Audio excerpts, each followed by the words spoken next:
నీకు తెలుసు కదా నాకు ఆ ఇల్లు ఎంత ఇంపార్టెంటో. అది అమ్మ జ్ఞాపకం. అమ్మా నీ చిరు చిరు నవ్వులు, అమ్మా నీ గలగల మాటలు వినబడకుండా కదలదు కాలం, తడి కన్నులలో చెదరదు రూపం. అమ్మా నీ నన్ను మా అమ్మ ఆ ఇంట్లోనే కనింది, పెంచి పెద్ద చేసింది. నీ తీయని తాకిడి ఊపిరాగినను ఆ ఇంట్లోనే అమ్మతో ఆడుకున్నాను.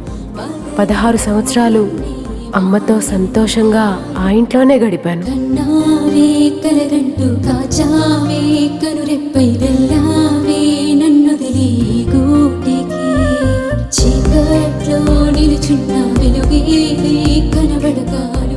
ఆ ఇంట్లో ఉంటే అమ్మతో ఉన్నట్టుగానే ఫీల్